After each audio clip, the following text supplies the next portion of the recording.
All right, let's just get right into it. We have to talk about your focus, because let's be real, it's probably kind of fried right now. And the way to fix it, it's not what you're thinking. Not at all. I mean, you know that feeling, right?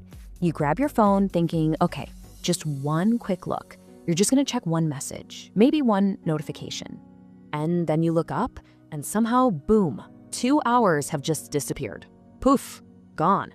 You've been totally sucked into the scroll hole, and now you're just feeling foggy and super behind on, well, everything. Look, if that sounds familiar, I need you to hear this. You're not lazy, you're not failing.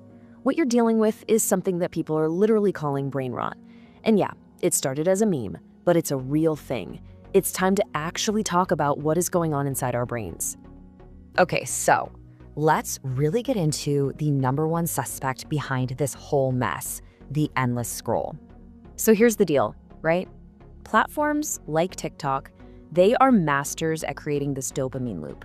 Every single video is a tiny little reward, a little hit of, ooh, that's new. But what that does is it creates this massive cognitive overload. Your brain just gets slammed with so much information, it basically short circuits. And over time, your brain actually gets rewired to crave that novelty, which makes doing one single thing, like studying, feel just impossibly boring. All right, now for the multitasking myth. We all think we're amazing multitaskers, don't we? Like we're texting while trying to listen to a lecture. We think we're being so efficient. Well, let's see what the actual science has to say about that. Okay, this chart really spells it out. Your brain can't actually do two things at once. It just switches back and forth really, really fast. And that switching overloads your working memory. Think of it like your brain's RAM. And get this, that switching can waste up to 40% of your productive time. 40! I mean, seriously, just think for a second what you could do with an extra 40% of your time back. And hey, don't just take my word for it. We've got Harvard experts right here saying that trying to do too much at once leaves you more easily distracted and less productive. It's not a skill, it's a trap, and we're all falling for it. Okay, so we've laid out the problem. Your brain is getting hijacked. So what's the solution? Well, here's the twist you probably didn't see coming. Because honestly, the secret weapon is a little boring.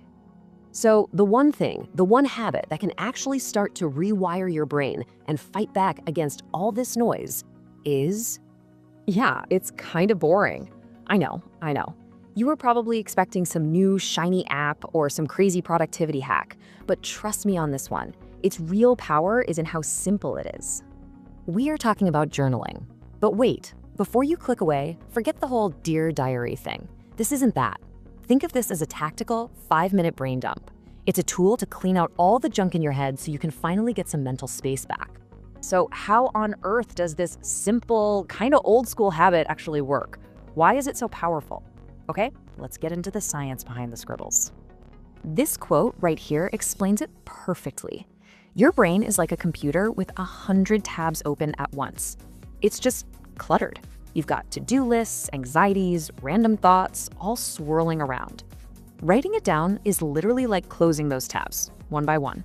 You're offloading all that chaos from your brain onto a page, and the feeling of clarity you get is, wow, it's amazing. And here's the really cool part. Every time you do this, you're not just clearing your head for the moment, you are training your brain's focus muscles. You're building new pathways for concentration, and this is proven stuff. There are actual studies showing that students who just wrote down their anxieties before an exam did better. You're basically dumping the stress so your brain can actually focus on what matters. Okay, so you get the why.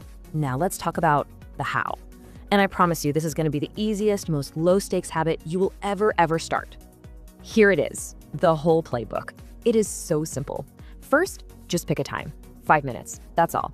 Second, grab a tool, a notebook, an app on your phone, doesn't matter. Third, set a timer for those 5 minutes and just go. Write fast, write freely, don't overthink it. And fourth, write without judgment. Your to-do list, your feelings, a dumb meme you saw, literally anything goes. And when that timer dings, you're done. Close the book, close the app, and move on. You've just hit the refresh button on your brain. Okay, so I've given you the science. I've given you the super simple playbook. Now, it's your turn. The rest is on you. So just ask yourself this, is getting your focus back, feeling less scattered, and being more in control of your own mind, is all of that worth 5 minutes a day? I mean, that's less time than you probably spend scrolling before you even get out of bed, right? So here's the deal. I am officially challenging you to a 7-day challenge. That's it. Just 1 week, 5 minutes a day. Try it. And then I want you to come back here and drop a comment below. Seriously, tell us how you feel. Did it work? Did you hate it? Let's see what this so-called boring habit can actually do for us. Use the hashtag focus challenge. You can do this. You got this. Thanks for tuning in to Bright Steps. Don't forget to subscribe. I'll see you in the next one.